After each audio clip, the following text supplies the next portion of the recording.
Hey, I'm looking. Uh-oh, what happened to Ian? Ian just closed out of the room. Wait, there you go. Wait. Oh, there we go. All right. I tried to hit the button and it turned it off. I was about to say. I was like, no, right as I accidentally hit leave meeting. I'm like, shit. All right, all right, here we go. Copy link. Is it up? Copy link. Oh, there it is. All right. Share. Oh, we definitely got to talk about this. I didn't even see the whole thing, but I didn't see the thing with the dictator comment. Oh wait, and how do I do that thing again, Ian? Yo. Oh yeah, we got to share to everybody. Oh yeah, let's do. Just go at everybody.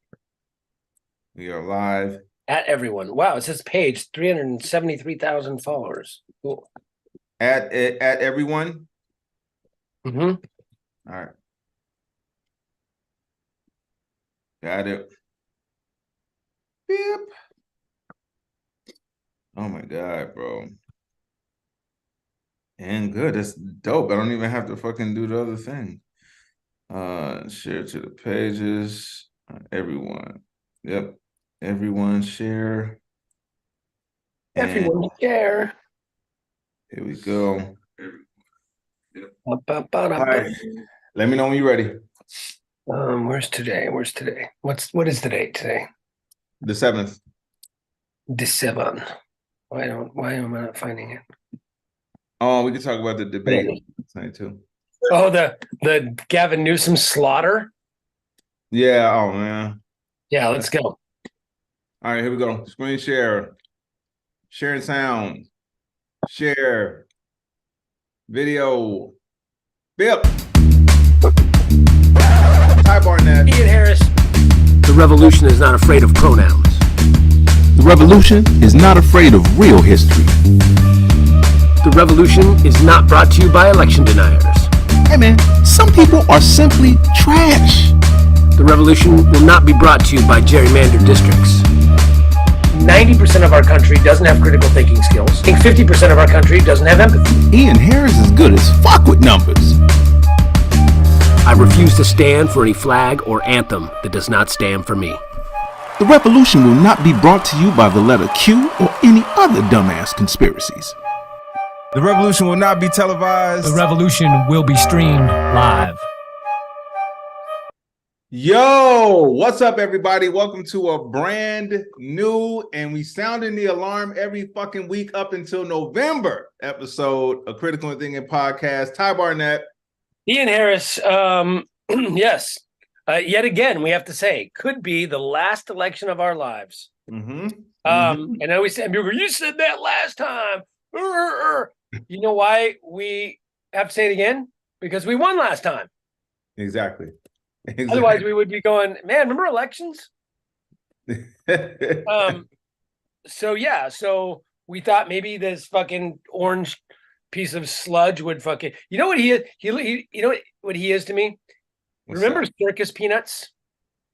Yeah. Trump looks like he's made of circus peanuts.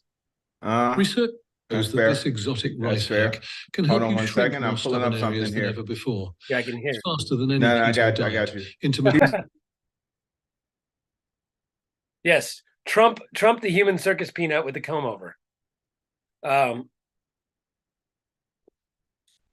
So, oh yeah, it is Pearl Harbor today, isn't it? Pearl Harbor Day. Yes, I don't know. It sounds like it's always funny when we have things that are like we say it like it sounds like it's a holiday, like it's a memorial. Like I get it, Pearl Harbor Day, but it's like it sounds like we're gonna have a tree and a bunny's gonna deliver us little. Oh man, it's I told you, man, America leads the world in symbolism. Nobody does symbolism better than America. Nobody. Now the follow through, that's a whole nother story. But we love the idea of being symbolic. So all right, welcome to everybody that's here already. What's going on? Tammy, Robert, Corey, J.E. as usual. What up, Sam? Robert here saying that the fake electors are on trial. Are they on trial right now? That's fucking awesome. And that now. So let's jump right into the dictator thing, and then we'll. This is what I was pulling up while you were talking. I wanted to make sure. Dictator thing. I know, right? How sad! How sad! I love that. Trump is always joking. He's never serious. Like, I mean, I don't know how many times I've said the same thing. But if you watch a mafia movie, and we all know Trump's trying to be a mafia. If you watch a mafia movie, and I mean, it's Richard Pryor used to do a joke about it. He goes, "The mafia have a great way of talking to you. The mafia, and they never say what they mean. They just say stuff like, you're a logical person, right? And you realize that it's difficult to walk without knees." Exactly. And then and everyone recognized that. You watch a mafia movie and the guy's like, "It would be a real shame if the brakes didn't work on your car when your family was going to vacation next week." Exactly. And we all recognize he's talking about cutting off the brakes on the family's car so they all die. When Trump says it, they go, "What? No, it wouldn't be a shame. Are you telling me that it wouldn't be a shame? Are you telling me that now you're anti-brakes?" Yeah. And now you're anti-brakes. And he goes, "Well, you know, people say I'm going to be a dictator. Well, you're right. That's the first thing I'm going to do. I'm going to do this, and this. I'm going to be a dictator." Like, oh, he was just joking. But he let's play it. Let's play it for the people so you guys don't take our word for it. Take the wannabe dictator's word for it.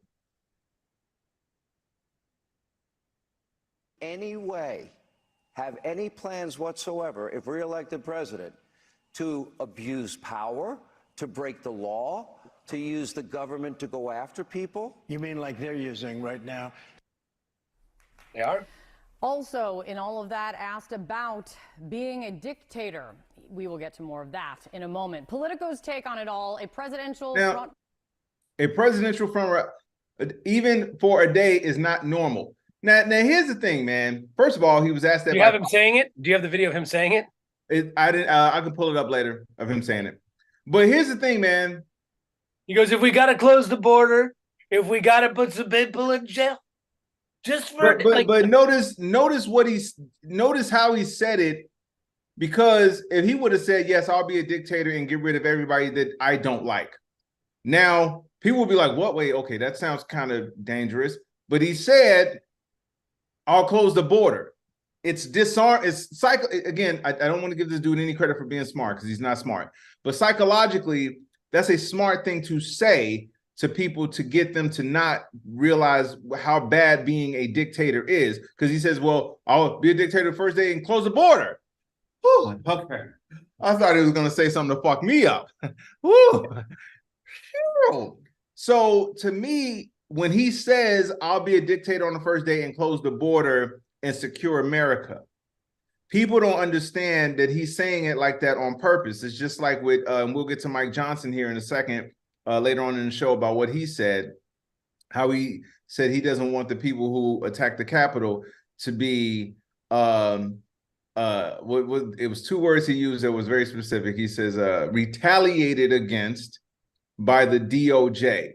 And I know he specifically said retaliated for a reason, because he didn't want to say charged. And he said DOJ instead of saying Department of Justice. Because if he would have said, "I don't want these domestic terrorists to be arrested for attacking the Capitol by the Department of Justice," that would have been like, wait, why don't you want them?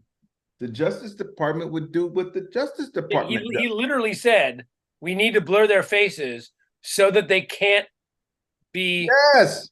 Like, imagine any other situation. Yes. There's a robbery at a liquor store, and the camera pops up, and he goes, "We need to blur those cameras. Otherwise, the cops might arrest the guy who robbed the liquor store." Exactly. Hey, Isn't that the fucking point? Can I play, like, you know, I told you I will do my best to try to showcase some of these things that I do here. For people to understand that, you know, why I do these things. So I want to play the video that I did about Mike Johnson. because I want people to understand really, really, really what we're dealing with here. Now, and so I want to talk about it on the other side. It's a minute and 50, but it's important for you guys to see this. And then we'll talk about it on the other side. So here we go. Yo, remember when Republicans blamed Antifa for what happened on January 6th? Antifa was there. Groups like Antifa We're members of the violent terrorist group Antifa. The Antifa folks. Then when that narrative fell apart, they tried to switch it to this narrative. No, the TV footage was a video from January the 6th. You would actually think it was a normal tourist visit. Now, Mike Johnson, new Speaker of the House, super Christian-y, super righteous Mike Johnson, aka Evil Ned Flanders, is now saying this about the footage that they have and that they want to release to the public. We want transparency. We should demand What's transparency? That's fair, transparency. But then he goes on to say, I don't think partisan elected officials in Washington should present a narrative and expect that it should be seen as the ultimate truth on it when we know that they hid certain elements. He doesn't think partisan politicians should be allowed to present a narrative knowing that they hid stuff. Keep that in mind. Because what did they hide? He says this about what he wants to do with that footage. We have to blur some of the faces of persons who participated in the events of that day because we don't want them to be retaliated against and to be charged by the DOJ. So you want to blur out the faces of the domestic terrorists that attacked the U.S. Capitol. He wants to blur out the faces of the people who did this, and this. To put that in perspective for you guys that don't understand what the fuck we're dealing with right now, just pretend for a second that we went with the narrative that Obama was a Muslim. Remember, they tried to push that narrative and say he was a dangerous terrorist Muslim? Imagine if Obama came out and said, hey, I want to blur out the faces of the people who crashed the planes into the towers. So I had to put that together, man, because, and I know last week and Tam and I, but what up, Tam? Is he here yet? I don't know if Tam is here yet. But because, you know, I told you, man, there's a part of me that doesn't want to care about this. But think about how easily and how cavalier that motherfucker was to stand in front of the fucking country and tell them, we're going to help the fucking people who attacked the country get away with it. What the fuck? What the fuck? We should not be here where we are as a country. We should not be here because that dude, and one of the most dangerous things about that clip, bro, is that he felt confident enough to say it and laugh. He felt confident to tell the American people, we're going to help these motherfuckers who almost killed the vice president at the time, tried to hunt down Nancy Pelosi, were radicalized enough to go try and kill her husband, and are right now planning on trying to do some shit just in case we can't install this dictator again. Well, but I never understand why they don't want to prosecute these Antifas and BLMs. Crazy, right?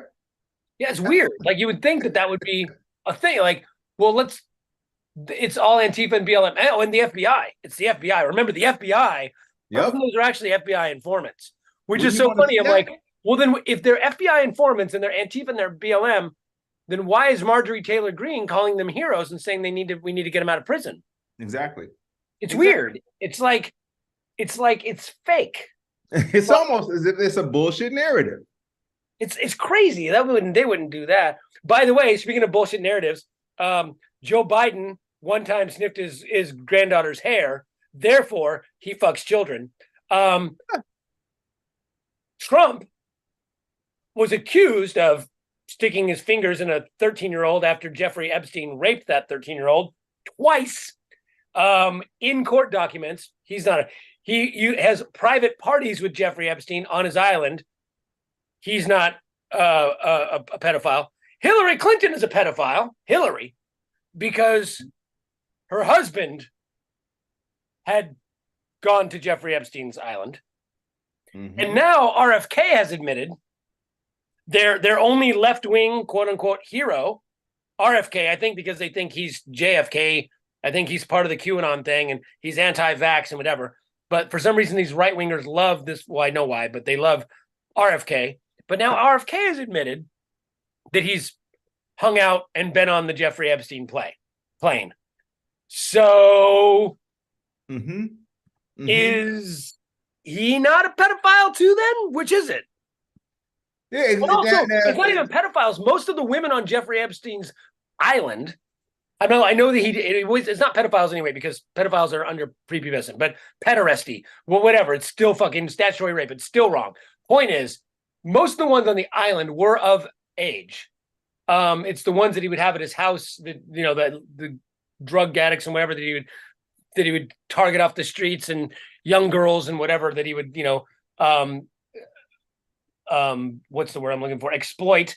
But the parties that he had on the island with all the young girls and all that sort of stuff, and now you're saying, well, it's sexual assault. They're pet predators. Okay, so Jeffrey Epstein was a predator, but why wasn't Trump? I don't understand. And also, so you care about women and you care about sexual predators, just not E. Jean Carroll. I got you. Okay, cool. Exactly. I told you, bro. And by the way, since we brought the sniffing of the hair, this is him, Trump, on the bed with his daughter, wearing a short skirt, and she's. What is this? Well, why is he's calling room service for some champagne?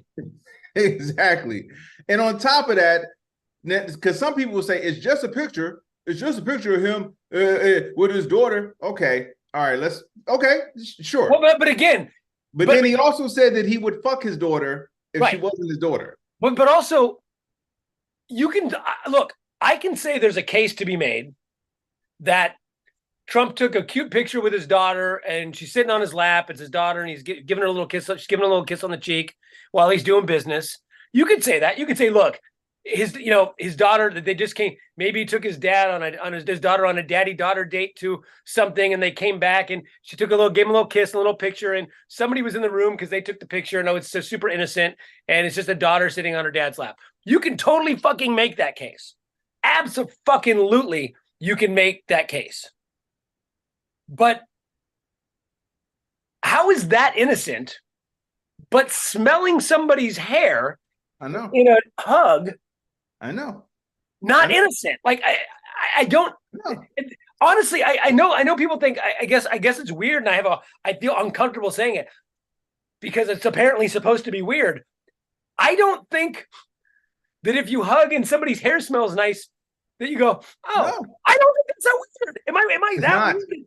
Oh, it's not like fucking apricots or something. It's not fucking weird. Bro, it's not weird. Scent in shampoo.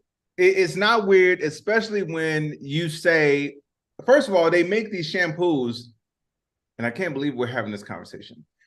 They make shampoos to smell nice. Women put the shampoos in their hair to smell nice. If you smell it, know, oh, it smells nice. Great. Simple. There you go. Perfume is. So, but when you're trying to put a narrative out there that only this person is this and this person is there's nothing to see here.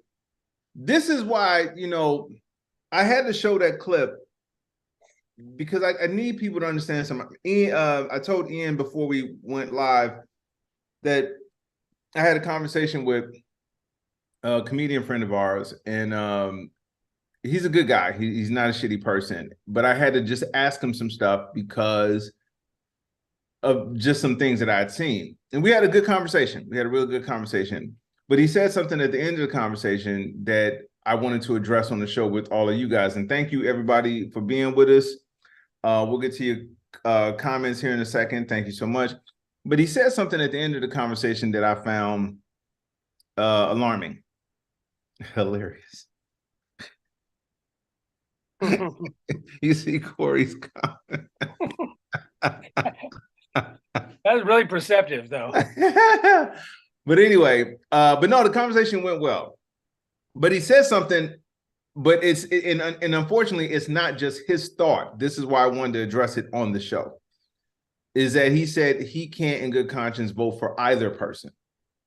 And I said, man, if this came down to just policies, tax breaks, which Trump has none, and he's giving tax breaks only to the rich. But if it just came down to surface stuff that used to just be left to the government, whatever, that would be different. And I still don't believe in not voting. I don't believe in not doing it. Once you have the power, you should exercise it.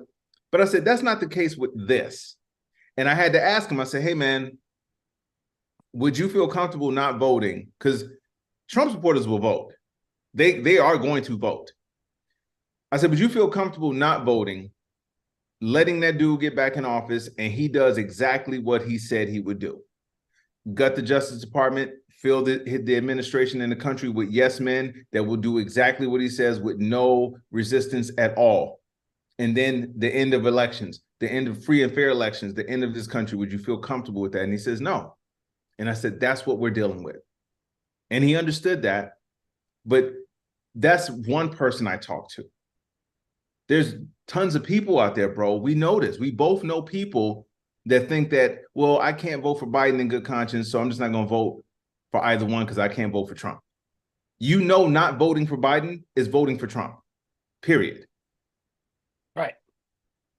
Well, also, the other thing is you know, what is this idea that they, like, I really want to know why in good conscience? Well, I mean, you know, the guy wants to lower you know, healthcare costs. I mean, I can't in good conscience do that.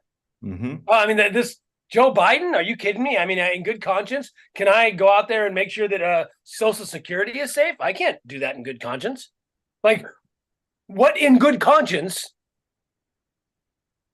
can you not? That's what I want to know. Like, what are the policies or the issue?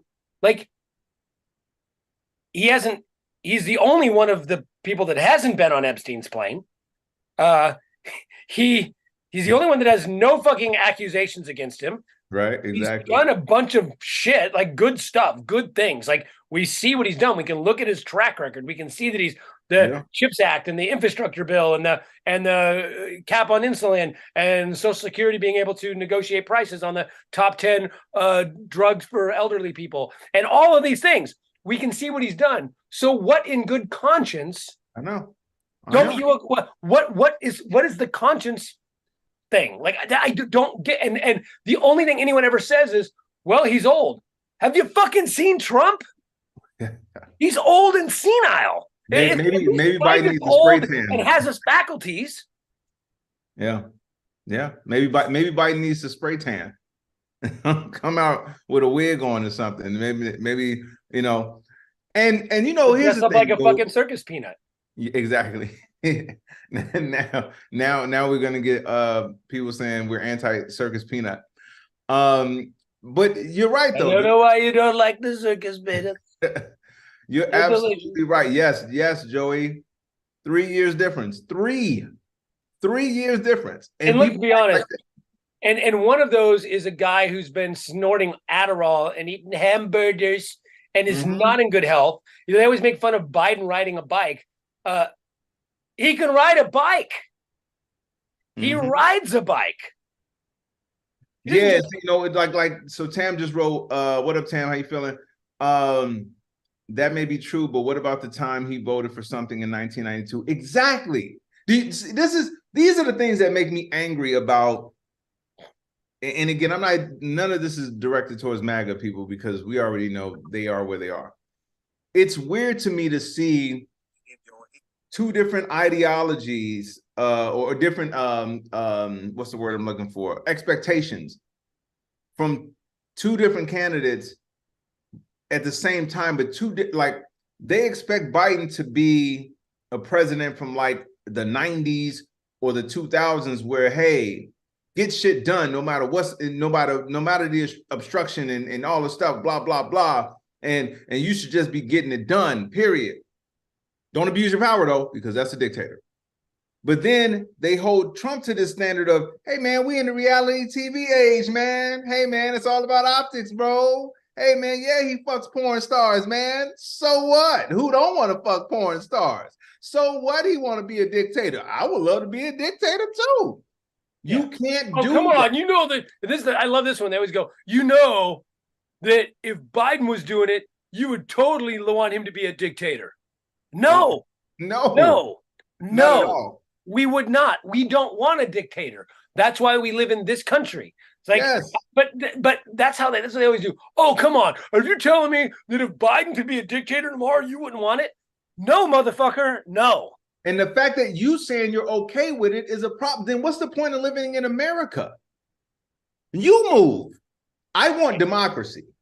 You move. Go someplace where they'll just tell you what to do and what to think. I want a democracy where I can actually still make decisions. Because here's the thing that really starts to pisses me off about people. You can't continue to complain about the issues in the country and then at the same time say it's no point in voting in who makes the decisions about what happens in the country. You can't do both. That makes no goddamn sense. And have you seen this ad? I'm gonna play this ad. This is really great. I saw this yesterday. I think I shared it yesterday or the day before. So check this out. This is great ad from the Lincoln Project. Hey Donald, we noticed something. More and more people are saying it. You're weak. You seem unsteady. You need help getting around. And wow. An enormous, really an enormous country, and you deserve. Are you sure you don't have dementia? It runs in the family. Have you had a real doctor check you out? You keep confusing things. And we did with Obama. We won an election. Getting the facts wrong. We just left pleasure. For paradise. People laugh about it, about you, even your own people behind your back. You're winning the primary, but losing your power, your strength, your manhood. Face it, Donald. You're just projecting when you call Joe Biden old. He's stronger than you, fitter than you, smarter than you, a better man and a better president. Anyone can see it. And when you lay there at night, alone, you know we're right. You're falling apart, Donald. Breaking down, right in front of our eyes. God bless the United States. Hey, Donald, we noticed. I love the Melania walking off. Is her contract up? Because she isn't with him at all. No. I love all the things too. Like what's his name? David Pakman always, every time he mentions his Trump's Truth Social, he always has Trump go, because Trump always mispronounces it. And there's like a clip of him going, my thing, Truth Central. He calls it Truth Central.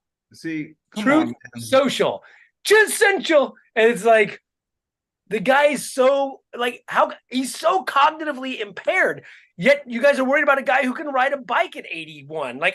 It's fucking weird. Like, it's just so fucking one-sided. And what drives me crazy, I get that the idiot 80 IQ right-wing fucking morons, I get that they fall for it. I don't get the people, like regular people, that are like, well, I just can't in good conscience vote for a guy who's senile. What are you talking about? He's not. B, the other guy can't even get words out of his mouth. Essential, anonymous. Like, I know. It's fucking crazy. But this is why, because I want to, excuse me. There was another topic connected to this in a second, and I'll pull it up here in a second if I can't find it. I don't think I posted it, but anyway.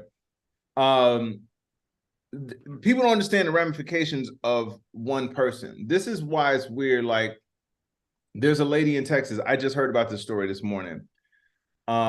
Katie Cox, I think is her name, something like that. Kate, yeah.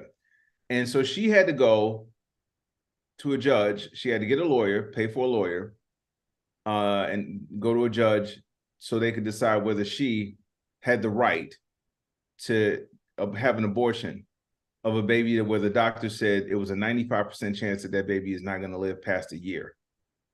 And a lot of shit is wrong with that. One, that after 50 something years of women having these rights, she's in 2023, in the age of smartphones, in the age of the internet, the age of where we're sitting here trying to clone motherfuckers, in the age of we have so many advances, and like, a woman has to go get a lawyer to fight for her right to have a baby or not.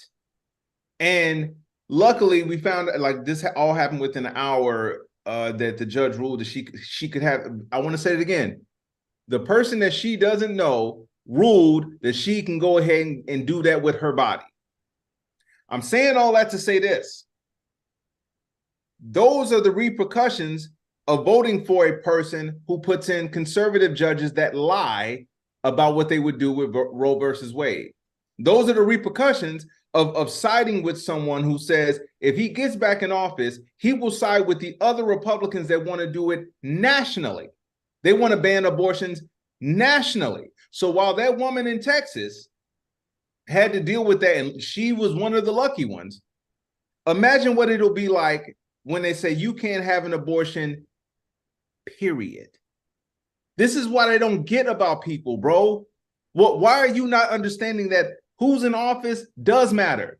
Who makes the decisions does matter. Why the fuck do you think they want to be in office?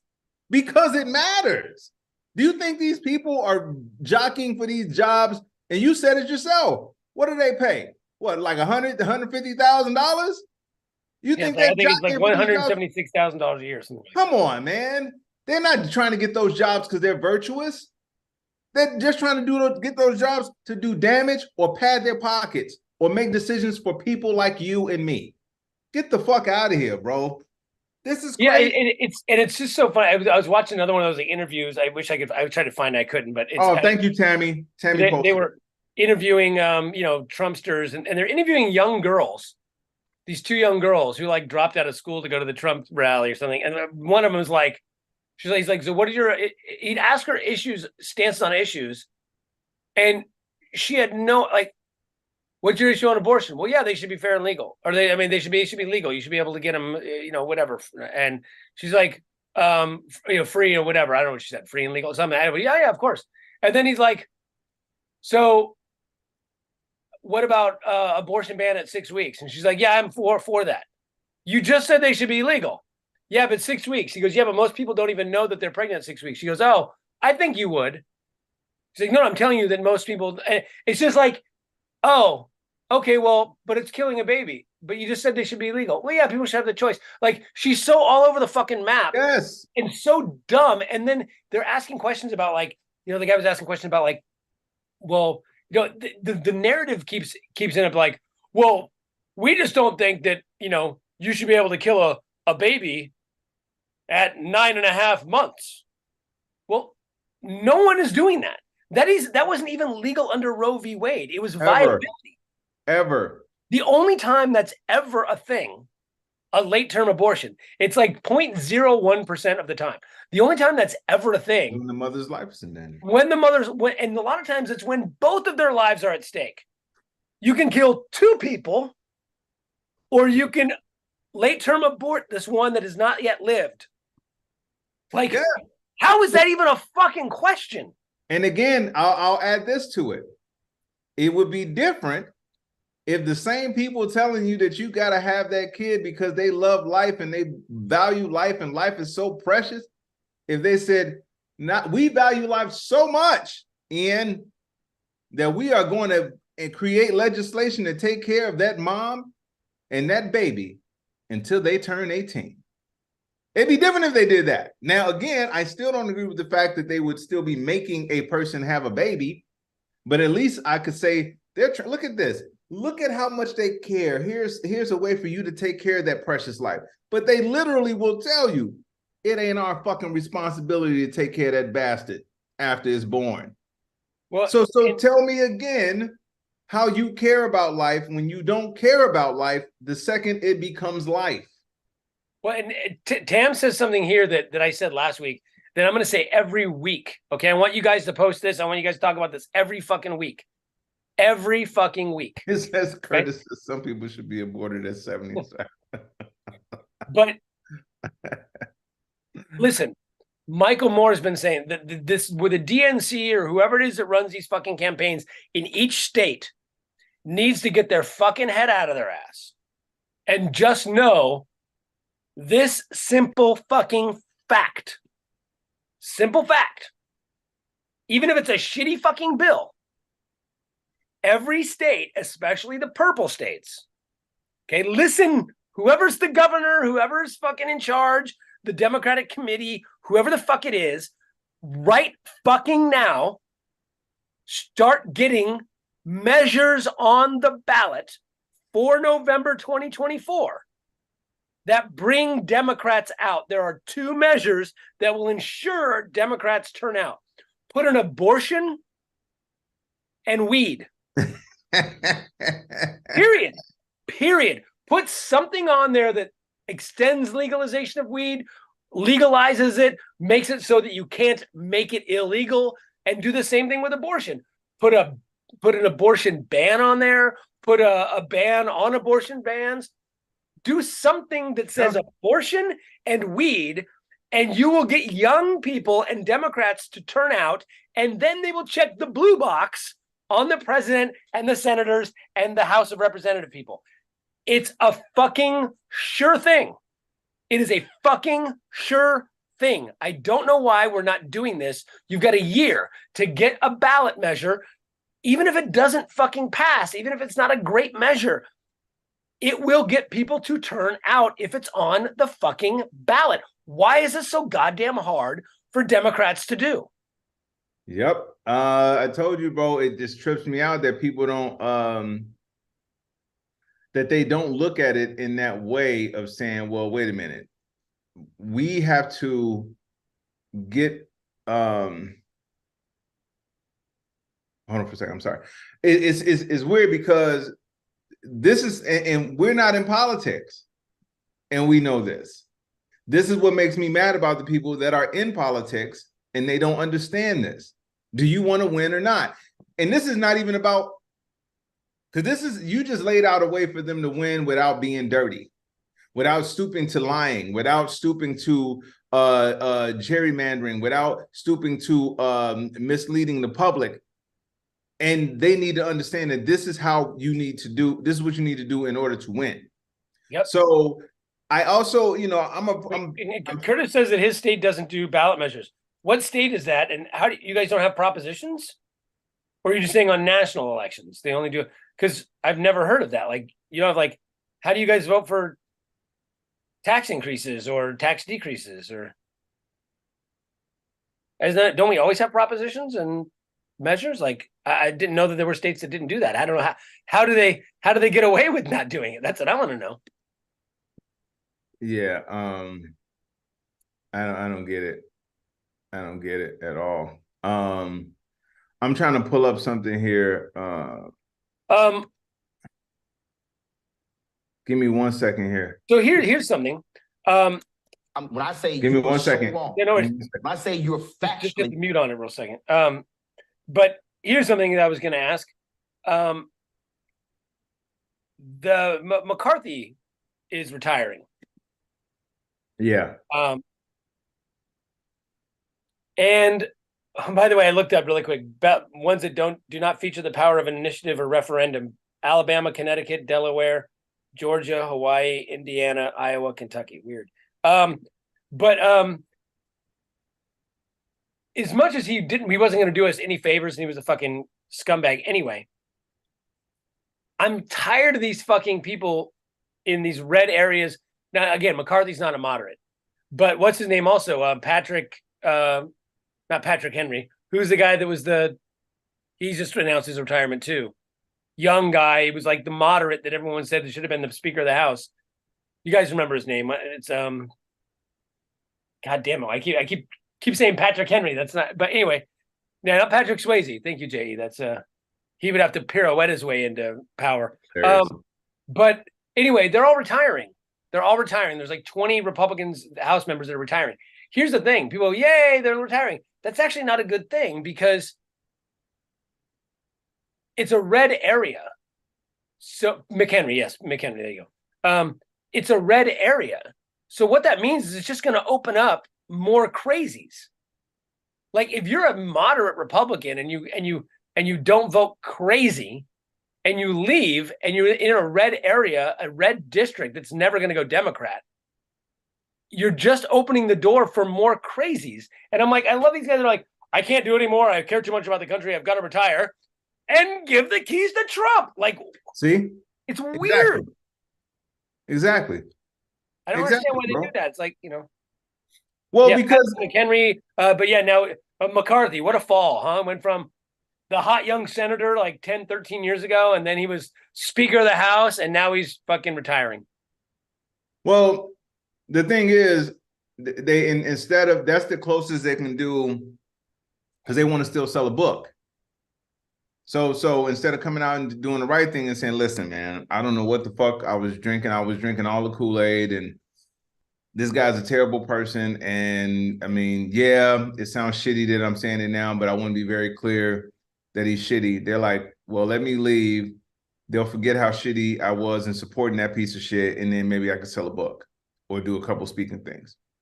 So in their mind, bro, this is what this is where they are with it. This is where I'm telling you,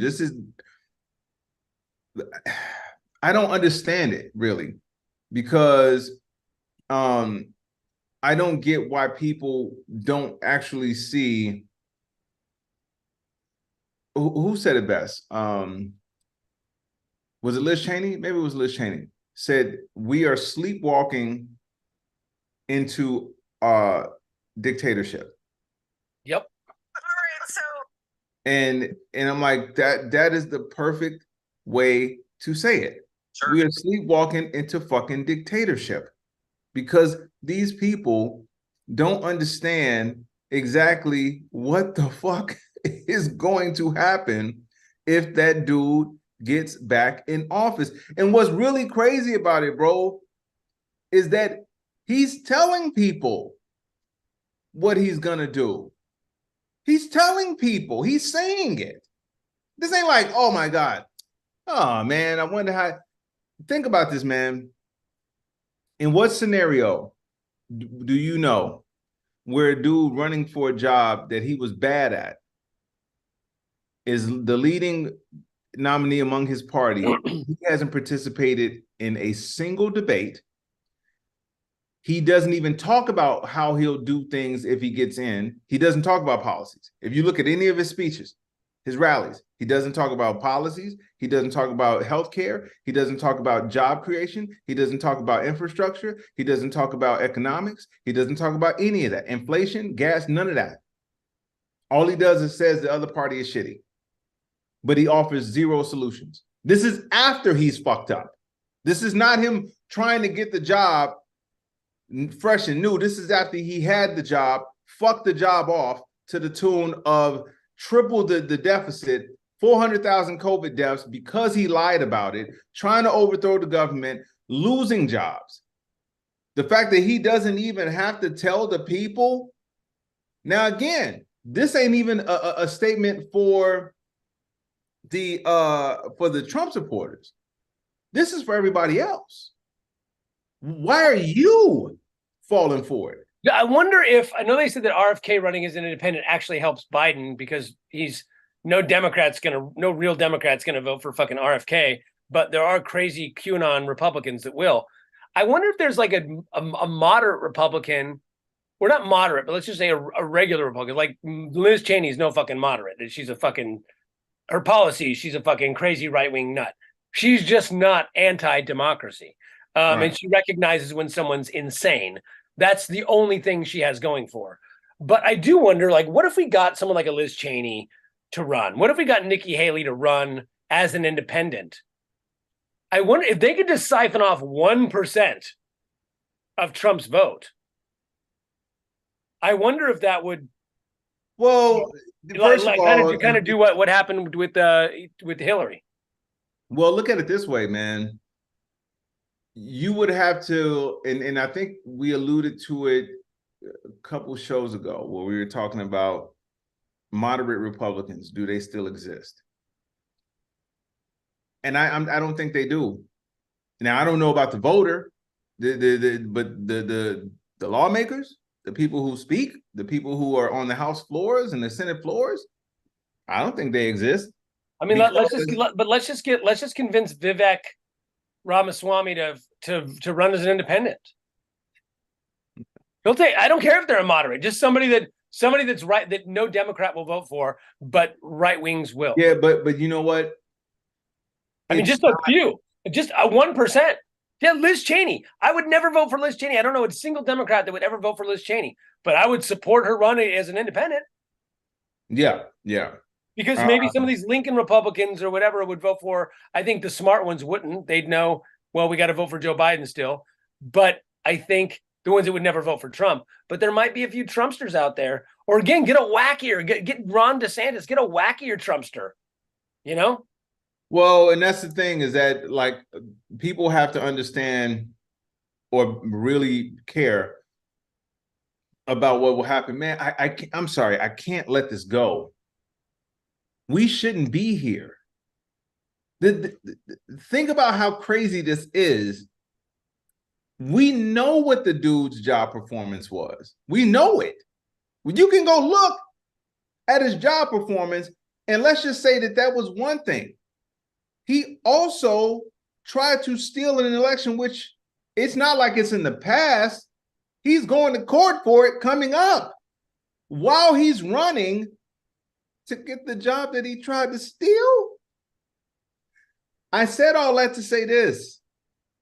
The fact that that's a thing, bro, is really more an indictment on this country. Motherfuckers ain't gonna want to hear it that way. They want to keep saying that America's great. Let me tell you something. No, it's not. It's not. This country is not great. This country has never been great. Does it have potential? Yes, it does. America has the potential to be one of the greatest countries, if not the greatest, on the planet. But it has never been great.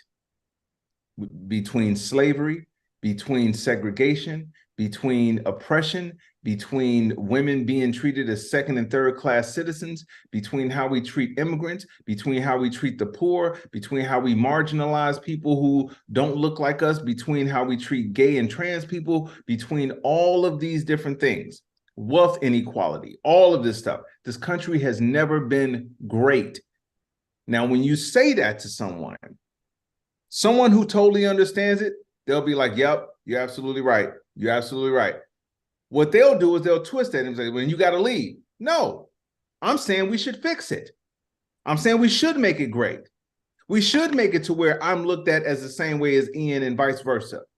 Or as Tammy would be to us. Or as J.E. would be to us. Or as Corey would be to us. We should make it that. We should make it to where I ain't got to worry about how to eat while another motherfucker over here has 8 Bentleys. We should make it to where gay and trans people could feel free to be who they are without having somebody either trying to hurt them or kill them. We should make it to where these college students can wear what they want to wear and not worry about somebody shooting them. That's what it should be. And it can be that. But what has to happen is America needs to admit that it is not great. I told you, I said it earlier in the show, bro. We're number one at symbolism. We're the best. No one does symbolism like us. But the follow through, motherfucker, please. Well, I got to talk about that. Joe just posted this. She says, I know it's early, but Trump doesn't have a chance. He is actually likely to win in 2024. It's also Dems are likely to lose the House, Senate, and the Orange Fur. Who's saying that? Hold up. This is what Joe Connolly's posting. And will likely have free reign. It's terrifying. And then she posted a bunch of polling from 5830. Let me push back on this, Joe. First off, Republicans haven't won an election since Trump won in 2016. Or since whatever there was no red wave. This last election we just had, the polls all said that Andy Bashir was going to lose, and he won bigger than he won the time before. They all the polls said one thing, and the opposite happened. Why? Because abortion was on the ballot, and people turned out. The polls said that Hillary was going to win, and she lost. The polls said that Trump was going to win last time. He lost. There were polls that had Trump winning Pennsylvania. He lost. That's why he says it's a rigged election. Had him winning Wisconsin. He lost. And there were also polls saying the other way. But here's the thing. Yes, it's way fucking early. But also you have to look at these polls, okay?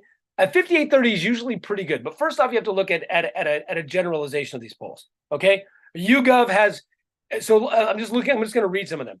Has Biden up by 1%. Then it's Trump by 6, Trump by 6, Trump by 8, Trump by 5, Trump by 2, Haley by 10, DeSantis by 2. But look at these.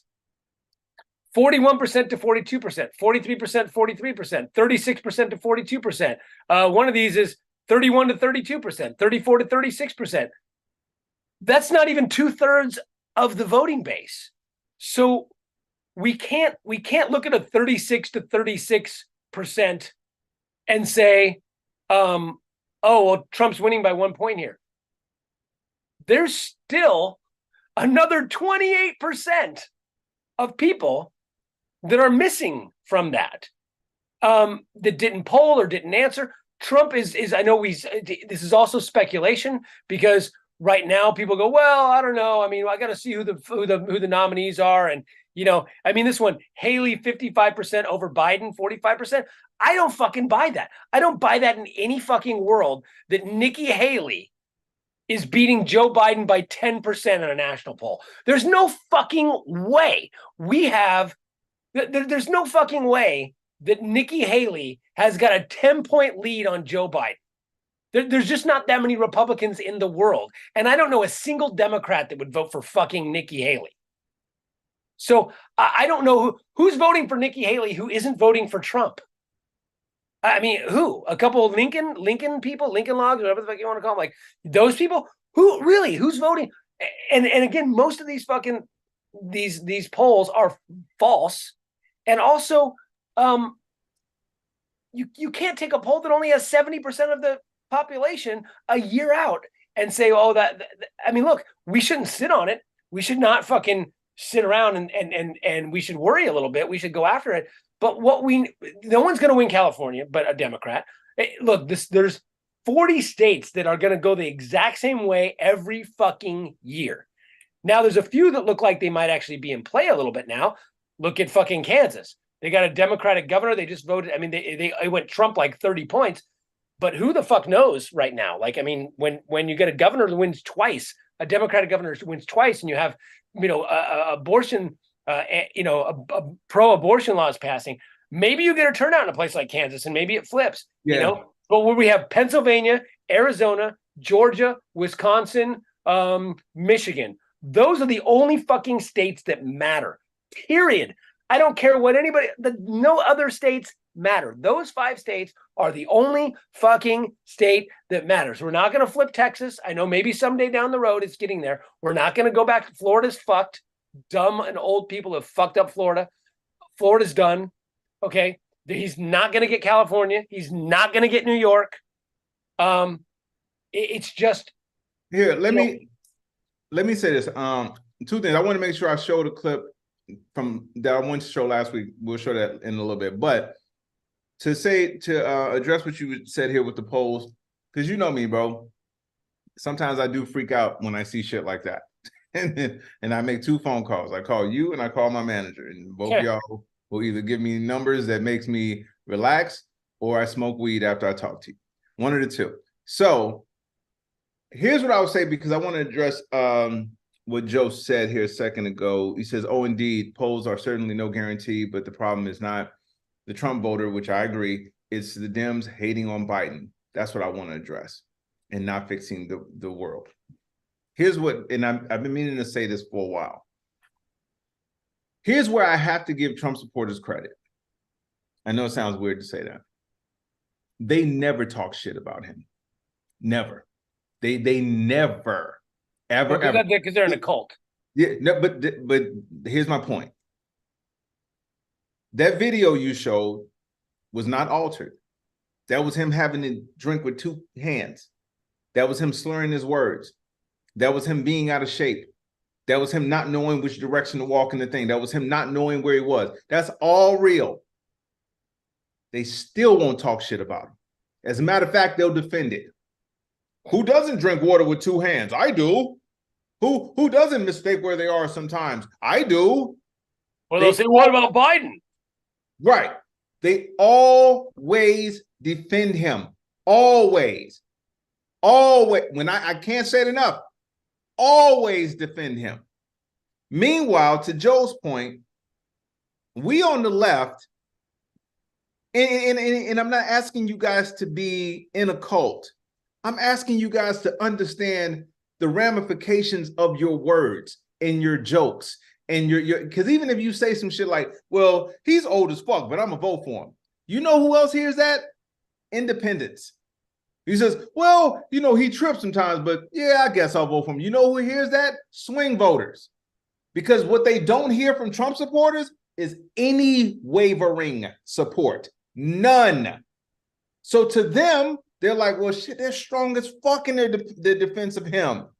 Meanwhile, we make jokes about how old Biden is, even though he's only 3 years different. Meanwhile, we make jokes about Biden tripping on the stage. Who hasn't tripped on the stage? We don't talk about the fact that this dude has gotten shit done despite blatant obstruction from Republicans. We don't talk about it at all. We sit here and constantly say goofy shit like, oh, he's not telling me. I don't know. I don't know what he's doing. You sound goofy as fuck. I'm starting to hate you motherfuckers as much as I hate them. Because what you're not understanding is that when you're worried about the messaging that they're putting out as the administration, why are you not concerned about your messaging?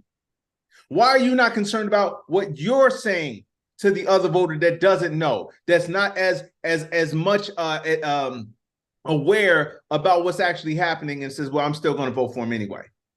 Yeah, I think Biden is old, but I also know he's doing a great job. Yep, sure, he tripped on the stage. I don't give a fuck. When we sit here and we play games like there are games to be played, we're only hurting ourselves. That's all we're doing. Because they're not wavering in any, and if anybody can be made fun of, bro, it's Trump. There's a whole fucking list of shit you can actually point to, and they don't say a fucking word about him. Nothing. Meanwhile, Joe Biden is out here riding bikes, but we're like, well, I don't really know if that CHIPS Act is going to do anything. Huh? What do you mean you don't know if it's going to do anything? Well, jobs aren't really that important. What the fuck you sound stupid. It also doesn't help when Biden says, I wouldn't be running if Trump wasn't running. He said that recently. I probably wouldn't be running if Trump wasn't running because we need somebody who can beat him. And I'm like, if that's really the case, and you're telling people that you're not really into it anymore, I think that worries some people that are sexist and racist. Well, see, now let me just push back. Look, you could step aside and let Gavin Newsom come in, because Gavin Newsom absolutely fucking obliterated. Let me ask you this. Fucking DeSantis. Let me ask you this, though, because I would vote for Newsom too. But let me ask you, do you think Newsom can get votes nationally? Yes. Are you kidding me? Newsom is, because look, Democrats aren't voting Republican. We're 55% of this fucking country. If we show up, we win every time. So the only thing that anyone's saying about Biden, what's the thing that people are saying about Biden? He's old. Right. That's it. That's all. That's the only thing they can say. He's old. He's old. And maybe he's he sniffed hair once. Okay. So that's what's wrong with Biden. He's old. He fell off a bike and he's senile. So you get a good-looking young guy who's not afraid to go on Fox News, who can out-debate every motherfucker on the fucking Hill. That dude is so good in front of a mic. That dude is so good. Like he is. I agree. My only thing is, can he get votes in places where people don't know Gavin Newsom? Everyone knows Gavin Newsom, but the thing is, like, well, yeah, he would have to spend a year campaigning and going to like Rust Belts and stuff, but areas and things like that. But of course, I mean, again, Democrats are going to vote Democrat, but it's where we're losing in those small percentage are these independents and these people who are like, Biden's too old. I don't want a dictator, but Biden's too old and he might fall off his bike one day. Like, So yeah, but you know. And Tammy says, but Guilfoyle. You know what though? That's actually great. All he's got to say is, he's got to make some joke like, yeah, you know, good job there, Trump Jr. I had her first before she was fucking crazy. Hilarious. But see, that's the thing, dude, is that every time I watch Gavin Newsom speak, I'm like, why is he not running? But what I would fear goes back to what I just said a second ago. Trump supporters ain't wavering, bro.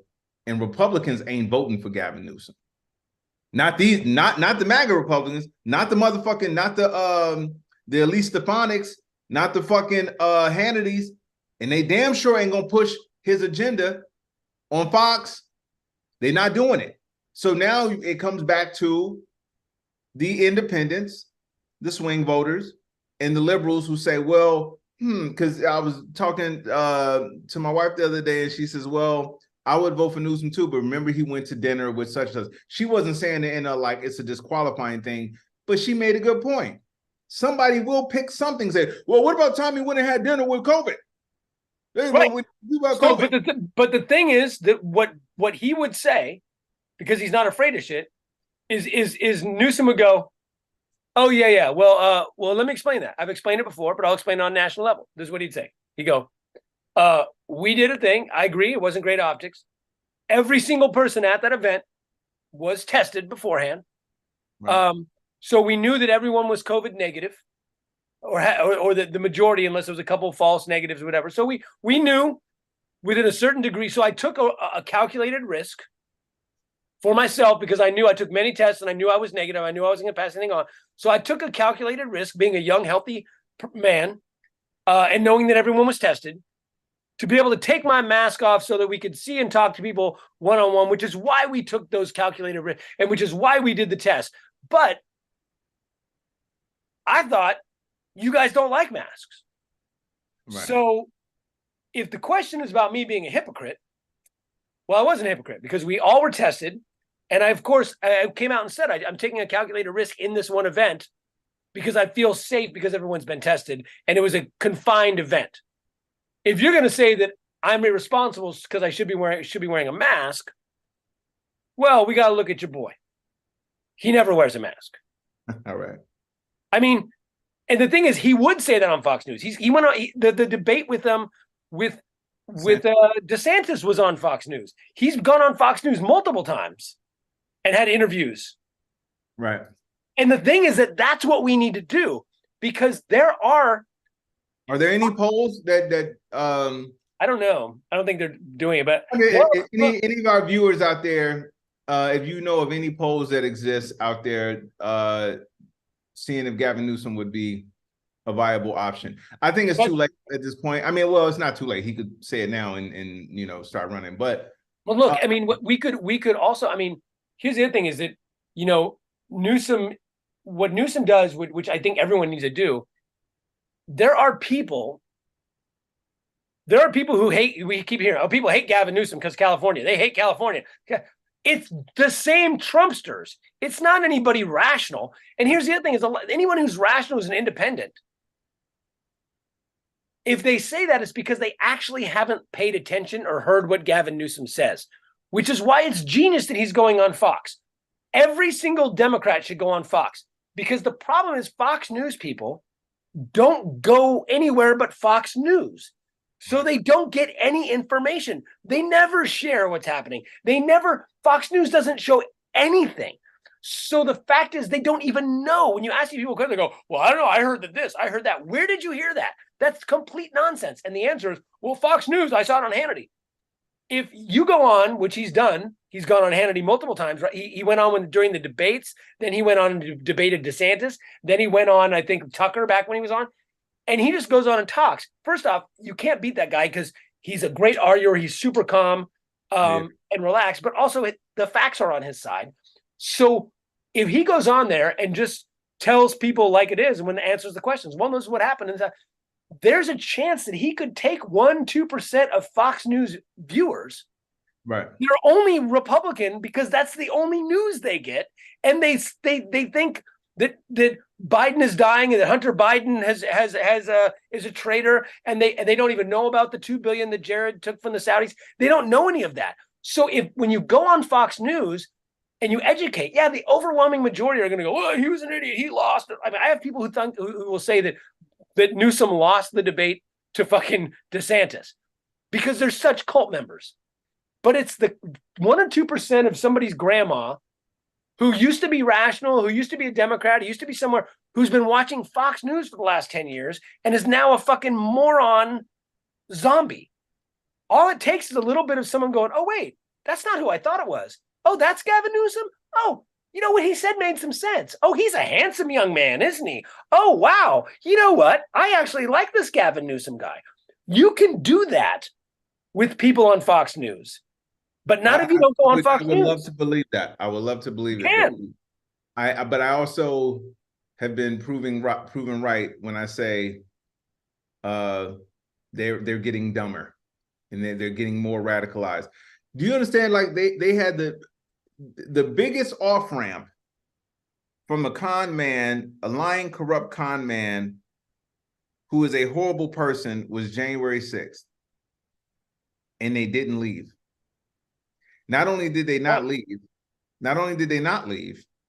they're trying to figure out how to get him back in as he's going to court for trying to steal the election, literally trying to overthrow the government. So while I would love to believe that Gavin Newsom, I mean, who knows, man, maybe someone's in his ear, but if he's going to do it, what's this, December 7th? You better hurry up, bro. You better fucking hurry up, because I can tell you right now, if it comes down to Trump and Biden again, I wish I was sure. Well, and also, Robert just posted this LA Times thing that says a new California poll says that 49% of Californians, or 55% of them, disapprove of Newsom's performance. First off, he just won a landslide victory. Okay, you ask people if they disapprove. People always say yes. "Oh, I disapprove." People are just fucking disgruntled. They don't know what the fuck's going on. Nobody I know of with a brain in their head disapproves of Gavin Newsom's performance. I disapprove of some things Gavin Newsom has done. There's some things he needs to change. There's some things he needs to fix. But I could say that about every politician on the planet. In general, we have never had 2 years of a budget surplus in a row in history. In like 50 years, we've had a budget surplus since he took office. We have healthcare for free in California. Okay? You can get healthcare anytime you want healthcare if you live in California. I don't know anybody who's not a fucking idiot. Look, some people are like, "I don't like his mansion tax, and I don't like the fact that he let the builders get in the way of the high-speed train." Yeah, I thought that was fucked up too. I think the housing situation in California in general, for whatever reason, I don't know what I've been told. By the way, that person I spoke to today, that was the first thing they brought up as far as why they are on the fence between Biden and Trump, because of the homelessness. That was the first thing they brought up. Just so you, right? But again, there are no. What did Trump do for homelessness? I know, bro, I get it. And also homelessness. But that's my entire point. Homelessness is not a national issue. It's not even a California issue. I'm so tired of people saying homelessness. But that's what I'm saying is they're holding Biden to a certain standard as a president, while at the same time saying we don't expect anything from this guy. But the thing about Gavin Newsom is that when he was on debating Ron DeSantis was like, "Oh, he had the poop map, and he's like, oh, homeless. When I was there, I shot up heroin because I had to, because I was become a Californian for 5." Like, he made up all these dumbass stories about everywhere he went there was homelessness and drug addicts. And Gavin Newsom just put out the facts. Here are the facts. And he even says, "Would you like to fact check me? Fact check me and put the fact check up." He said it a few times. Fact check me and put it up there. But homelessness is worse in your state. Drugs are worse. He named the statistics. Gun violence is higher in your state than it is in my state. Murder is higher in your state. My state has gone down in violent crimes by this percentage. Your state has gone up. These are facts, people. fact check me right now. Go to this and fact check me. He did that with Hannity on the debates. He goes, no. We're producing more oil than ever. If you want to fact check, he even gave the website, go to blah, blah, blah, blah, blah.com, where you can find out how much oil we've been producing. And you will see that we're producing more oil now than ever in history. So you are wrong. And then, well, no. You are wrong. And I'm telling you, if enough people see Gavin Newsom talk on that level and debate people on that level, they're going to go, oh, this guy's correct. And he's young and handsome, which is what everybody cares about. Again, we're talking, optics, yes, but facts, we're talking about the same age where people say, well, where are your facts from? So let me, two things really quick, is I do want to show this Roland Martin clip because we need to end the show on a good note of someone getting a verbal smackdown. But I want to address what Dylan said here. What up, Dylan? Dylan actually came on the show a while back, and he's been watching the show since, so I appreciate you, bro. So let me just address what he says. Let me read his comment, and we'll talk about it here in a second. He says, if a number of Democrat politicians would back off campaigning for strict gun control laws, which hamstring responsible, law-abiding American citizens, they would win over a lot of voters among the gun rights supporters who are supporting the Republican politicians as a defense against the slippery slope of strict gun laws, leading to the loss of their gun rights. Or, to put it another way, why do you think Republican Greg Abbott won Texas the Texas governor race over Democrat Beto O'Rourke after Beto made the infamous "Hell yes, I'll take your AR-15" speech? Let me just say this really quick. And again, thank you for the comment, Dylan. I appreciate it. And thank you for watching the show, bro. Let me say this. And Ian actually said this on 2 or 3 shows ago, I think. The polling shows that the American public, the majority, want stricter gun laws. Huh? 83%. Yes, they want stricter gun laws. They want that. They're for it. They want stricter gun laws, and they don't feel that you need an AR-15. Because again, if Beto comes out and says, I will take your AR-15, which is contributed. I just saw today, we just had another mass shooting in Las Vegas, which, by the way, it was 7 years after and I didn't even realize this. The last mass shooting they had in Vegas killed 60 people in one event. 60 people got murdered. But when you say that, and you say, he just told you 83%, and go look it up, Dylan. If the majority of Americans want strict gun laws, why would politicians not push for that? Because they're doing the will of the people, which is why the people were sent them to make these laws. It's a government for the people, by the people, of the people. So if the majority of people want this, this is what they should campaign on. And you don't need an AR-15. Beto didn't say, I'm taking your guns. He said, I am taking the guns that you don't need to have as a regular citizen. You're not a part of some militia that's going out there to fight it in a war. You're not flying over to Ukraine or Gaza. You're not doing that. You just want this shit to have in your home. And I can tell you right now, the people at the Dollar Tree that got killed by the guy who went there and wrote on his AR-15, here's your reparations, nigger. That's who we're talking about. We're talking about those people.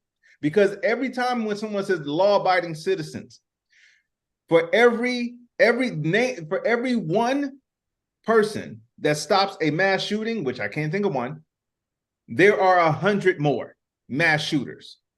So we got to stop saying that. You got to stop telling people that you want stricter gun laws when Ian just told you 83% of the country wants stricter. But again, though, I think the problem is, and I think Dylan is correct that there are people out.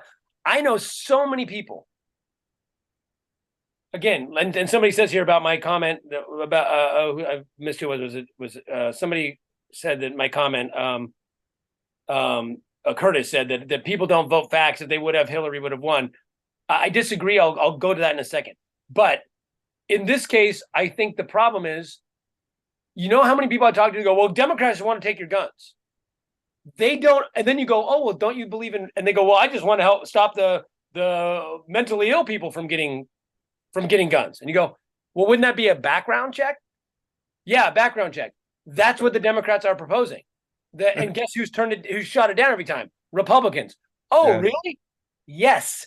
And that's a fact. And the thing is that when you show those facts to them, that changes. So I think that Beto coming out, hell yeah, I'm going to take your AR.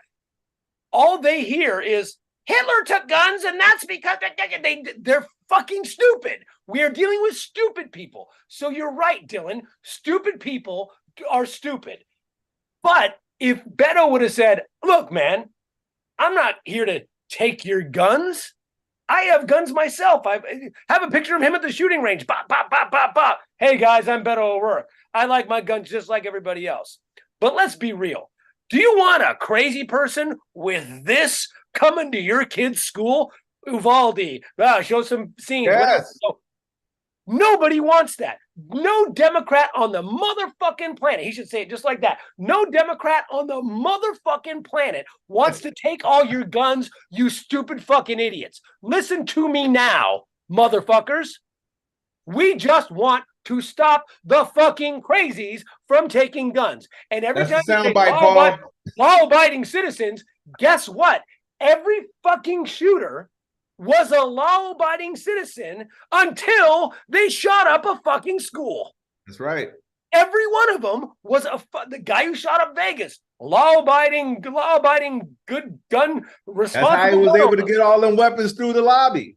They're all responsible gun owners until they shoot up a fucking concert. So let's quit saying this responsible gun owners. All of these people who jack off with their AR-15 are responsible gun owners. They're the right-wing nuts who are like, I just want to have my gun. I'm a responsible gun owner. And then you say something to them, you call them a name, and they go, I'm going to shoot up school. So stop with this responsible gun owner. No one is taking responsible gun owners' guns. We're taking the crazy motherfuckers' guns, and we're stopping the crazy motherfuckers from pretending that they're responsible gun owners. And everybody fucking agrees with that. So the thing is, we don't need to not say facts, and we don't need to not be for gun laws. We need to explain to these motherfuckers what the position is and say, look, I've got guns. I got no problem with guns. But I have problems with certain fucking crazy motherfuckers having guns. So why don't, look, if you're a law-abiding citizen, why do you need your AR-15 now? Why can't you wait a week? Why can't you wait 2 weeks? Why can't I check your background to make sure that you're not a fucking crazy person? If you're the law-abiding citizen who's the greatest guy in the world and you just want to protect your family, okay, here's a shotgun. You don't need an AR-15. Here's a dog. And if you do want an AR-15, let us do some background checks. And if you're this great pillar of society, why the fuck do you need it now, right this second? The guy who needs it now, right this second, is going to shoot up a school tomorrow. Right. By the way, the dude in Vegas, Dylan, the dude that just shot up UNLV, he applied to work at UNLV, and all the details haven't come out yet as to why he shot it up, but that's where he shot it up. UNLV. Apparently, he was like a disgruntled student or something. But I do want to go really quick. I know he rambled on forever. Wait, he's the old dude. He's like 67 or something. Yeah. Yeah. Well, but he should be mad then if he's still. But Curtis said if people voted on facts, Hillary would have won in 2000. Okay, let me say, and Kerry would have won in 2004. Yes and no. Yes and no, Curtis. Democrats vote on facts. Okay, Democrats vote on facts. Some independents vote on facts. Republicans generally don't vote on facts. That's true. They vote on the feels and the anger and all that sort of stuff. We're trying to play with a group of people. I've said this multiple times. Have I not, Ty? If you go out and say, I did X, Y, Z, I did this, I want this, I want this, I want to do this, I'm planning on this, here's my policy. People don't hear that. Then Trump goes, they're coming for you, build a wall. Oh, he said, get her done, get her done, get her done. And that's why people go, Republicans are genius at strategy. No, their minions are fucking stupid. And they respond to, get her done, let's go, Brandon. So the problem is not that people don't pay attention to facts. The problem is that you can't bore them with facts. You also have to have something else. Hillary, for some reason, people didn't like Hillary. They just thought she was abrasive. I don't get it. But also misogyny. And Hillary lost by this fucking much. The email thing came out. There was all sorts of stuff. So people were listening to facts. Which by the way, really quick, hold it up really quick about the email thing. It's funny how the emails and security didn't matter and don't matter now. Go ahead. Right. And that's my point. So that's what he's saying is they don't care about facts. But there are people that do care about facts. The problem is that when they asked after the debates, Hillary smashed Trump in every debate. It wasn't even close. But afterward, all the debates, the people said Trump won. What? Did you watch it? He had no facts. And they said Hillary wasn't trustworthy and Trump was. Even though on the meter, they said that Hillary was the most factual and honest person in debate history. And Trump was the most dishonest, fact-wise and lie-wise. And the polling said that Trump was more honest and Hillary was not more honest. Why? And when you ask them, they would say, they literally said this. Hillary was telling facts, but she seems deceptive in the reason for telling her facts. While Trump is telling us lies, but he's honest about it. And I just think I think we know he's lying and it's just for fun. So he feels like an honest guy who tells lies. She feels like a dishonest person who tells the facts. That's literally what people said. So my point is be both. Can I say something really quick? Give the facts. When you just broke all that down just now, that last part, for like 2 seconds, I'm like, it's a good thing I don't have a pistol in front of me right now. But look, so you can do both. Jesus Christ. You can be charismatic. You can have some catchphrases, right? If your catchphrases were, every time they said something, Gavin Newsom just said, look, all the facts are on my website. I've said this before. I said this about Elizabeth Warren. So she should have. All the facts are on my website. I did this, I did that. And when they say, well, we're not drilling oil. Actually, that's not true. We drill, because he comes with facts like that. That's not true. We drilled X amount of oil, 2% higher than we did the year before, 10% higher than the year before. You can look on the website. I don't need to give you all the facts. Fact check me. Here's the website to go for the fact check. But here's the thing. Build the wall, folks. Hey, here's the thing, folks. We don't want your guns. We don't want your guns. We just don't want the crazies to kill people. Have your catchphrases. Have your good-looking guy in his nice suit or good-looking girl. Well, we can't have a girl yet because we're still too misogynist. But have your good-looking guy in a suit that says his catchphrases, but also smokes motherfuckers on the facts. Have a Trump, a better-looking, smarter, more charismatic, Trumpy type guy. People, I like this guy. He's fun. He's cool. He's clever. He says funny shit. He's kind of a comedian. He's great. And have a guy who doesn't lie, who gives you facts.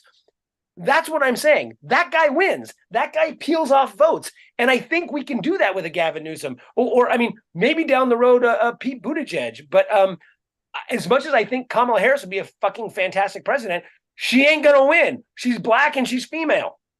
Right. All right, so real quick, because I wanted to show this clip. So speaking of facts and bringing facts, Roland Martin is one of my favorite people to watch on TV, bro. I'm so mad that CNN got rid of him. Roland Martin, when you hear the term comes with receipts, Roland Martin, bro. Al Franken is another one, by the way, that should have never dropped out, but that's a whole nother thing. So Roland Martin had a black Trump supporter on his show. By the way, just real quick, this guy tried to lie and say that he was a Black Lives Matter leader when he's not. He said he was a Black Lives Matter co-founder, which he didn't. He actually got fired from Black Lives Matter. So Roland Martin had him on his show, and this went viral. I won't show the whole thing because it's like a 30-minute interview, but I want to show the clip where he tried to say Trump did more for black people than any other president, and just enjoy this. I want to have this on loop. He beat this motherfucker down so bad. And then I've got to respond to Dylan's comment after this. Got it. Okay, you ready? Here we go. Because that man has just lied about numerous things. Well, listen, but hold up. I'm gonna ask you this question. You said that Trump has done more for the black community than any president. What has he done? He's done a lot. Name it. Actually. Name it. And I'm surprised that most people don't really know. No, I'm asking you to name it. Okay. Name it. I'm going to. For starters, because this is important as an educated man, and $250 million annually has been allocated to HBCUs, which is big because I went to Hampton. No, it's not a lie. No, it's not a lie. Stop. I'm sorry. No. I'm sorry. And minority serving schools. I'm sorry. But it's all together. It's for people of color. Let me ask you a question, Mark. 90 million of it went to black schools. Mark, and not only that, Mark, let me ask you a question. It was about to be expired. He took the initiative to not let it expire. And not only that, Mark, you're wrong. Give it a 10-year stay where it was being done every year. He said, why do we have to keep coming back every year to get money? Mark, what you just said right now is a lie. What am I wrong? Let me prove you. Prove me wrong. The program that you're talking about started under President George W. Bush. The president and CEO of the United Negro Fund thanked him publicly. Will you please listen? See, again, no. See, when you're operating in an alternative world, I'm giving you for real facts. Let me say it again. He did not thank him publicly. Mark, listen. The United Negro Fund president and CEO, Mr. Lomax, did not thank him publicly. The program you're speaking of started under President George W. Bush. It continued under President Barack Obama. It expired. What you do not know is that Donald Trump zeroed that program out of his budget. It was Congressman Alman Adams of North Carolina who put it back in the budget. She was the co-chair of the Congressional HBCU caucus. Then it went to the United States Senate. Donald Trump, let me tell you again, Mark. Signed off on it. No, he did not sign off on it. Again, Donald Trump's budget, which he submitted to Congress, removed the money. Congress put it back in, led by Alma Adams. Now, do you know who broke that thing down? A gentleman named Walter Kimbrough. Do you know who Walter Kimbrough is? Two-time HBCU president who detailed it, who was actually in that meeting in the local office when Trump was there. So what you're sitting on, you're saying, oh, $250 million. Let me ask you this question. How much money have HBCUs gotten in the last 3 years from the Biden-Harris administration? I don't know, but I never paid $10 for eggs or $5 for gas. What school did you say you went to? I never paid $10 for eggs or $5 for gas. Mark, don't try to change the subject. No, I'm just telling you. You're talking about the economy. Under Trump, it was booming. Mark, I'm asking you again. And black unemployment was at a historic all-time low. You want to talk about numbers? We're going to stay on HBCUs. What school you went to again? I went to Hampton for a year. Oh, you went to Hampton. And then I went to North Point Bible College in Haverhill, Mass. So let me ask you this question, Mark. You said Trump allocated $250 million to black and Hispanic serving institutions. About 90. You're reading it. No. I don't have to read because I got it up here. You say about 90 million of that went to HBCUs, right? That's what you say, correct? That's correct. Mark, that is the recognized information. Mark, are you consensus information. Are you aware in the last 3 years under Biden-Harris, $6.5 billion has gone to HBCUs, not Hispanic serving institutions, HBCUs, $6.5 billion. So you held up 90 million under Trump and $6.5 billion under Biden-Harris, but you say Trump is better for HBCUs? You're telling me. Do you need the proof? You're telling me Joe Biden. Let me take this off here. $6.5 billion. Two things I want to point out about that really quick, and I know you want to get to Dylan's comment. Did you notice, well, three things. How he started by saying, I'm glad you asked. I'm surprised people don't know this. Well, if you're educated, you would know this. Then, when he got shut down, his body language went to this and put his head down like a goddamn child. Then he says, well, I know I had to pay $10 for no eggs. So he deflects. And I'll wrap it up with saying this. When I first saw that clip, Ian, I told a friend of mine, when I saw that clip, I said, that dude got one or two choices from that moment.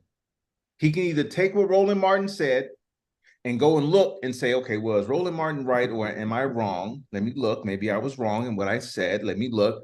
And educate himself, or he is going to double down on his ignorance. Let me tell you why I showed you that clip. You know that guy in that clip? You know where he is now? On Fox News. You know who thanked him for his support? Donald Trump. So he took the facts that Roland Martin laid out for him and beat the fuck with him with it, and ran to Fox News so they can pat him on the back and tell him to dance like a goddamn monkey. And that's exactly what he went and did. This is why I get pissed off at motherfuckers for not understanding what the fuck is actually going on in the world. And It's funny because he acts like he thinks he's educated. He's not, and then he gives him the thing. So you're telling me 6 point? Yes, I'm literally telling you. So Dylan, I don't know. I know Dylan's a big supporter. He's a pretty left wing as far as I know, right, Dylan? I mean, but I don't understand your comment here. I got to push back on this. I mean, I understand your comment, but I don't understand if this is just if you're just saying that this is what they would say, or if you're actually making this point. And I'm not trying to be mean. But you said there are millions of responsible, law-abiding American car drivers. A small percentage of them drink some alcoholic beverages, drove drunk, caused a car accident, which caused severe injuries and deaths for innocent people.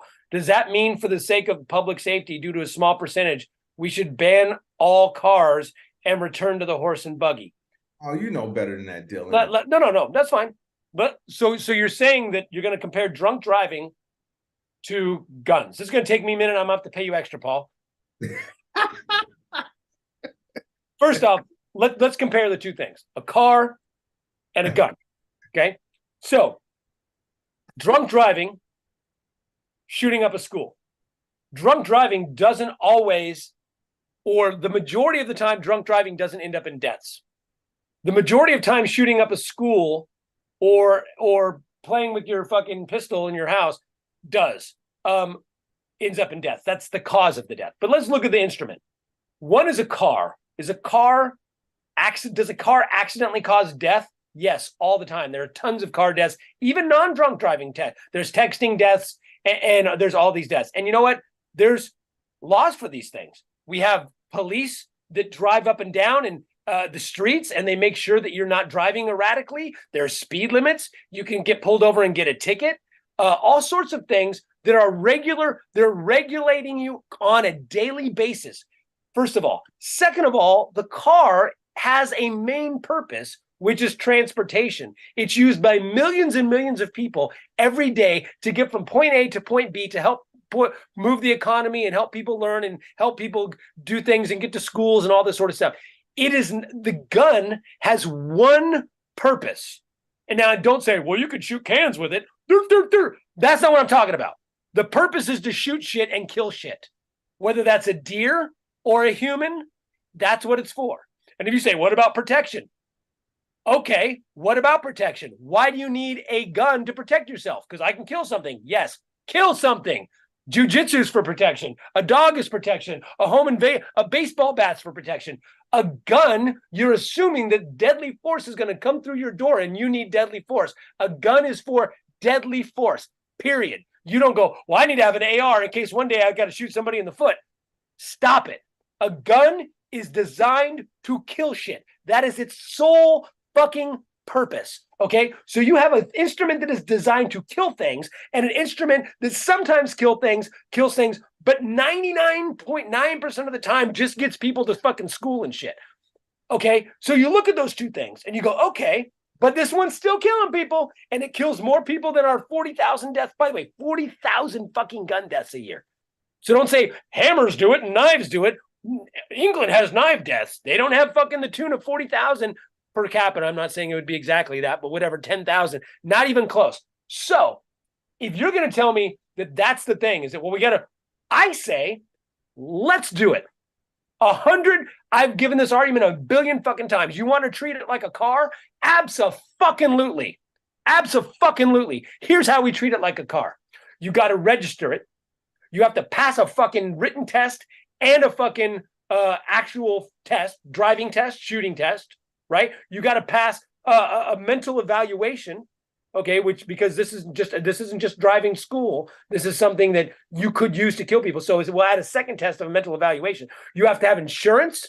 You have to have yearly registration. Yearly registration. You have to get that gun registered every year. And if you sell it, you got to have a permit that it sells to somebody else, just like a pink slip. You got to have a pink slip for it. You have to have insurance. And guess what?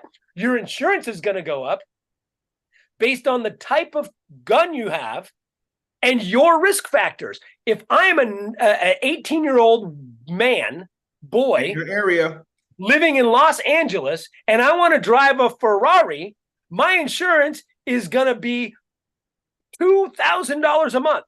If I'm an old lady driving a fucking Ford Taurus in Shittsville, Alabama, 2 people, her insurance is a nickel. Okay? because of risk factors. And also we can look at, has she used it? Has there been any incidences? Blah, blah, blah. Does she register it every year? Okay, then her insurance goes down over a year. That's fine if that's how you want to do it.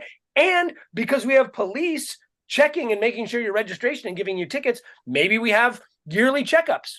They come by and they knock on your door. Hey, can we check out your guns? Cool. Yep, this one's good. Yep, where's the license for this one? Okay, cool. If you want to treat it like a car, let's do that. I'm fine with that. And then in cars, if you get too many tickets, if you get some sort of problems, guess what they do? They take your fucking license.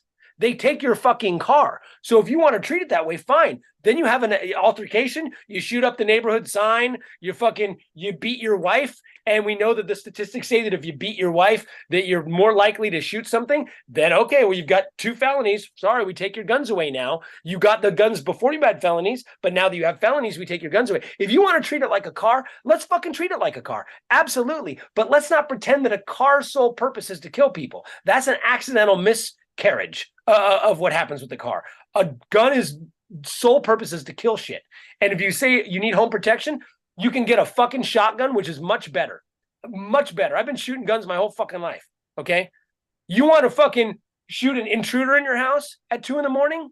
Okay. Or more than likely, you're going to shoot your daughter coming back in from sneaking out because you were too strict and she went to go fuck her boyfriend. But let's say that somebody's coming into your house and you need to shoot them. A spread on a 12 gauge is going to be much, much, much better. Your kid's not going to accidentally shoot themselves with a 12 gauge. You don't need a fucking bump stock. You don't need it to be fucking semi-auto. You don't even need it. You don't need to move it up to automatic. You just need a boom, boom. That's it. Spreads this fucking big and you're not going to fucking miss. Okay. You want your protection? Get a fucking shotgun. Get a pit bull.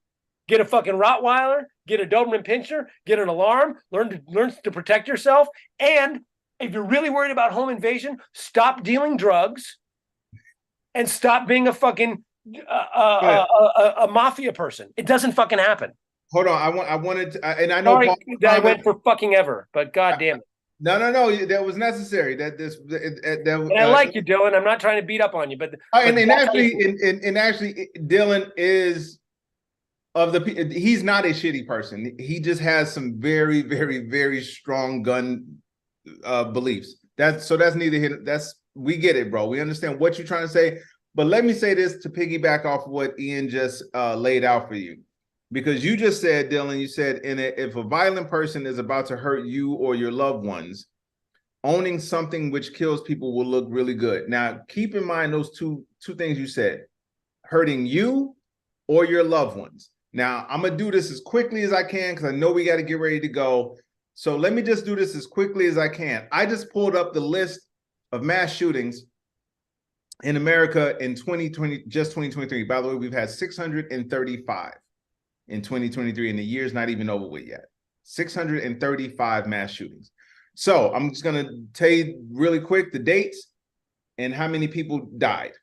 December 6th, 2. December 6th, 4. These are in 2 different places, by the way, West Virginia and Nevada. December 5th, 6 people. December 4th, 1 person killed, 3 injured. December 3rd, 5. December 3rd, another one in another place. December 5th, 5 people. December 3rd, another one. December 2nd, 4 people. December 1st, 4 people. November 29th, 3. November 27th, November 26th, November 26th, November 25th, November 23rd, November 23rd, November 23rd, November 22nd, November 22nd, November 21st, November 21st, November 20th, November 20th, November 19th. That's 3 or 4 times. November 18th, twice. November 16th, November 15th, November 14th.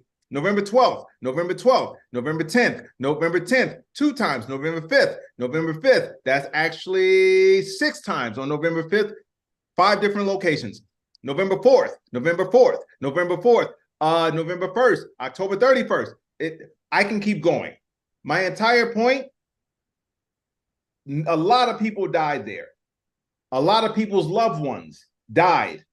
And I didn't even get through October. So when you say, if a violent person is about to hurt you or your loved ones, owning something that kills people looks really good. Tell me when of those incidences, Dylan, did the person that had something that would kill something to stop the shooter, when did it happen? Well, and also it didn't stop them from dying. And also, here's the other thing. It looks good to who? Do you think of first off, home invasion, murder, rapes, or whatever you think is going to happen doesn't happen. It's so fucking rare. I don't know how many times I got to explain this to people.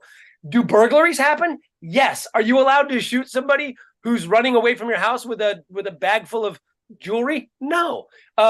Do burglars come in when someone's home? Not usually, because they don't want confrontation. They case your house. They find out when you're gone. They knock on the door. If you don't answer, they break the window. They steal your shit. They leave. They don't fucking want confrontation. Anyone who's kicking down your door to do some sort of fucking bad movie home invasion, you live in the ghettoest of ghettos. You're a drug dealer. You're known to keep fucking cash around. And honestly, here's the other thing. You know what people know? They know when you keep guns around. And what are one of the things they like to steal? Guns. So, because then they don't have to track them. So, but also, what do you have you just put your guns on your porch? Like, if I'm going to home invasion rape rob you, or whatever the fuck it is that you guys think is happening, how would I know you have guns? Yeah. I would know if you have a dog because it would bark. I would know if you have an alarm system because you can put it in the fucking front. And also, if your alarm goes off, wouldn't you rather just get out the back door and leave? Like, why would you want to stay and have a shootout and hope you and your kids don't die? Why wouldn't you just fucking run?